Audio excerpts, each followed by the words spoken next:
Hoje o tema será parassonias. É um tema ótimo e comum também no consultório, tanto em adultos quanto em crianças. Vamos começar. Como a gente divide as parassonias? Nós vamos dividir em parassonias do sono não REM, transtornos do despertar noturno, sonambulismo, terror noturno. Vamos falar sobre as parassonias do sono REM, muito famosas também. Distúrbio comportamental do sono REM, os pesadelos, sonhos vívidos, paralisia do sono e outras parassonias, que são enurese, alucinação, alucinações hipnagógicas, hipnopômpicas, a síndrome da cabeça explodida, são as outras parassonias. Parassonias, esse nome quer dizer um comportamento involuntário que ocorre durante o sono ou na transição para o sono vigília, onde nós vamos ter uma parte do cérebro acordada e uma parte do cérebro fazendo outra atividade, por exemplo, dormindo. Vamos começar com os transtornos do despertar dentro do sono não REM. Não REM vai ocorrer em qual fase? Especialmente no N3, sono de ondas lentas. Especialmente no terço inicial da noite de sono. Além disso, nós vamos ter comportamentos inconscientes nesse transtorno do despertar, comportamentos sem consciência plena. Durante esse episódio, nós não vamos nos lembrar disto depois. É um evento que tu não vai lembrar no dia seguinte. E tem um componente genético, um histórico familiar, famílias que contam. Eu também acordava de noite, eu também tinha isso. Geralmente nós vamos ter associado fatores precipitantes. Privação do sono, mudança de local, uma viagem, um estresse emocional, às vezes uso de sedativos, zolpidem, por exemplo. Algo que vai desencadear, vai ser um gatilho para as parassonias, para os transtornos do despertar do sono não REM. O despertar parcial do sono profundo, a pessoa está sentada na cama falando coisas desconexas. Aparentemente ela está acordada, mas ela está desorientada. Ela está lenta para reagir, o olhar dela é mais vago. Esse é o despertar confusional. Sentou na cama, está um pouco confusa. Ela é comum em bebês, em crianças, é conhecido como um sono de inércia. Em adultos ela pode ocorrer também, mas mais comum em crianças. Dura breve, é poucos minutos. E a pessoa tem amnésia, a criança tem amnésia, não lembra do que aconteceu. Esse é o despertar confusional. Além disso, a gente tem que fazer o diagnóstico diferencial. A epilepsia do lobo frontal, ela vai ter movimentos estereotipados, sempre o mesmo movimento. Sempre mexe o braço, sempre treme os dedos. Na polissonografia, com vídeo, com eletroencefalograma, nós vamos ver um padrão delta. Antes do episódio da parassonia não REM, nós vamos ter descargas epileptiformes quando a gente tem a crise epilética, tá? A crise epilética ela é muito diferente do despertar confusional no eletroencefalograma, mas a recomendação é que nessa suspeita, quando tu tá com dúvida, tu realize a polissonografia com vídeo, com EEG, obviamente, em laboratório. Como a gente vai manejar isso? Vamos manejar o ambiente, é um ambiente seguro, não vai ter tapetinhos, é um ambiente com portas e janelas trancadas. Eliminar esses fatores que podem atrapalhar ou podem ser gatilhos, como privação de sono, álcool, uso de drogas. Tratar as comorbidades como apneia, tudo que fragmenta o sono, vai aumentar os transtornos do despertar. Nas crianças, orientar os pais dos riscos, principalmente quando esses pais vão para um hotel, saem do habitual. Farmacoterapia, medicamentos apenas em casos graves e bem específicos nós vamos utilizar. Sonambulismo, então dentro do transtorno do despertar, dentro do sono não REM, essa criança, ela não ficou só sentada na cama, essa criança caminhou pela casa. Quais são as características principais? Caminhou, deambulação, movimento mais complexo. A consciência ela é limitada, ela não lembra do que aconteceu, mas se tu ficar contando especificamente, talvez ela lembre pouco. Também é no primeiro terço da noite, também é no N3, Episódios podem durar segundos a minutos e ela afeta até 5% das crianças. Até 17% das crianças vão ter um episódio e isso vai reduzindo no adulto. Diagnóstico diferencial, então, do sonambulismo. O sonambulismo, ele vai ocorrer no sono não REM, sono profundo, geralmente no primeiro terço da noite. A epilepsia do lobo frontal, ela é esse movimento estereotipado que eu falei para vocês, que nós vamos ver no eletroencefalograma como uma descarga elétrica. Não é restrito apenas ao sono não REM, ocorre em várias fases do sono. E também vamos diferenciar do transtorno comportamental do sono REM, que vai ocorrer no sono REM e é mais em adultos. O paciente está no leito, olhos fechados, ele vai vivenciar o seu sonho. Manejo, ambiente seguro, higiene do sono, tratar comorbidades, a farmacoterapia, assim como no despertar confusional, apenas em casos graves. Aí nós vamos discutir a utilização do benzodiazepínico, por exemplo, tá? Apenas em casos graves. O terror noturno. Terror noturno é aquele distúrbio do despertar no sono não REM que a criança grita, meu Deus, com a expressão de medo, ofegante.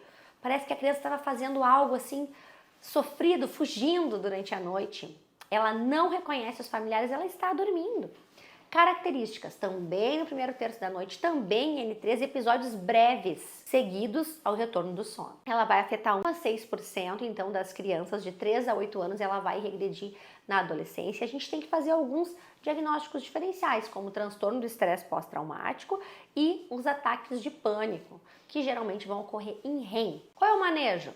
Ambiente seguro, higiene do sono, despertar programado. Sabe aquela criança que começa a ter um terror noturno intenso? A gente pode despertar ela um pouco antes, para ela mudar de fase de sono e não ter aquele terror noturno. Farmacoterapia segue sendo exceção e para os casos muito graves. Outras parassonias do sono não REM, distúrbio alimentar, gente. É aquela pessoa que vai comer durante a noite, no despertar não REM, mas ela não tem pleno controle. Ela come alimentos estranhos. Ela come esmalte, carne crua. Isso é arriscado, é perigoso, temos que afastar esses alimentos desse paciente, mais em adolescentes e adultos. A sexonia é um comportamento sexual não típico durante o sono. As pessoas estão inconscientes, tá? É durante um episódio de sonambulismo. É considerado um subtipo do sonambulismo. Agora, vamos falar das parassonias do sono REM. Lembra que o REM é da acetilcolina. O REM é uma fase de atonia muscular. A gente não pode se mexer no REM, porque a gente vai ter sonhos vívidos. Então, são distúrbios, são parassonias que vão ocorrer mais da metade para o final da noite. Ele envolve uma quebra de uma fronteira do REM. Vai ter a perda daquela atonia característica, tu vai despertar em um sonho. Então, tu vai ter uma persistência anômala. Não é normal tu ter atonia quando tu desperta. Isso é a paralisia do sono. Não é normal tu despertar com sonhos angustiantes. É o pesadelo. Então, vamos começar vendo o transtorno comportamental do sono REM. São movimentos vigorosos. A pessoa sonha que está pedalando, ela vai lá e pedala. Só que tem alguém do lado dela. Vai machucar, pode ferir alguém. É uma ausência da paralisia muscular que é típica do sono REM. É uma execução física dos movimentos. Ele vai relatar os sonhos, vai relatar o que viveu e predomina em homens acima de 50 anos, aproximadamente 0,5% da população geral. Transtorno comportamental do sono REM são movimentos vigorosos, ele é idiopático, nós temos um marcador, ele pode ser um marcador de algumas doenças lá nos núcleos da base, como doença de Parkinson. 80 a 90% desses pacientes pode ter alteração de doença de corpos de Levy. Isso pode preceder, pode ser um aviso, por isso que todo paciente que começa com transtorno comportamental do sono REM, a gente tem que investigar para doenças neurodegenerativas. Ou pode ser secundário ao uso de antidepressivos. Inibidores da serotonina, eles podem causar tricíclicos, podem causar um aumento da acetilcolina, podem causar transtornos comportamentais do sono REM. O diagnóstico vai ser uma polissonografia com vídeo e eletroencefalograma, tudo gravado, tá? diagnosticando, fazendo diagnóstico diferencial de epilepsia noturna. A epilepsia frontal noturna pode se assemelhar ao transtorno comportamental. Medidas de segurança sempre, proteger ao redor da cama. Fármaco, tratamento, medicamento, clonazepam pode ser utilizado, a melatonina pode ser utilizada, evitar tudo que desencadeie esses eventos. Álcool, privação de sono, antidepressivos podem aumentar. Em alguns casos, podem ser tentadas algumas terapias alternativas, aí dentro já bem do especialista para esse transtorno comportamental do sono REM. Mas investigar sempre doença neurodegenerativa. Pesadelos. Ocorrência no sono REM é revivendo, é um despertar com uma recordação. Ao acordar, a pessoa ela se mantém orientada, ela vai lembrar daquela sensação e isso tem um impacto diurno. Ela vai ter um prejuízo durante o dia, lembrando do que ela teve durante a noite. Tem uma associação com um transtorno pós-traumático, com algum trauma que essa pessoa sofreu, ela pode estar revivendo nesses pesadelos. As terapias elas são importantes, terapia de ensaio, tu começa a reviver e encontrar uma saída no final. O próprio tratamento para transtorno de estresse pós-traumático feito com TCC, com terapia cognitivo-comportamental.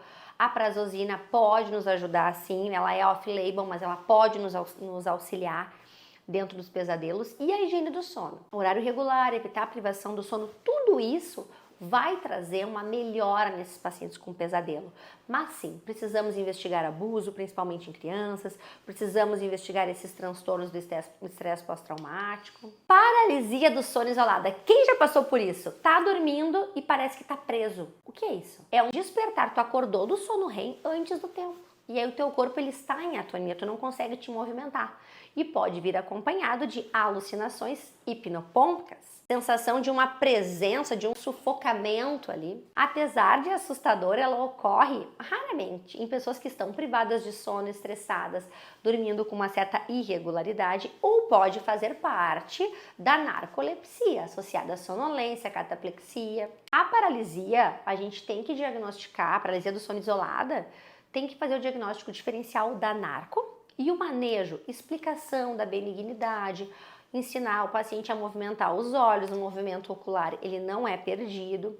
Casos frequentes, podemos tentar alguns antidepressivos nesses casos, mas no geral é achar os gatilhos da paralisia. Aqui nós vamos ter uma comparação então das parassonias não REM e das parassonias REM. Quero falar para vocês o ponto fundamental, o conteúdo mental. Quando a gente fala de não REM, eles não vão ter uma estruturação, não são pensamentos complexos, o paciente não lembra. E no REM existe uma estruturação.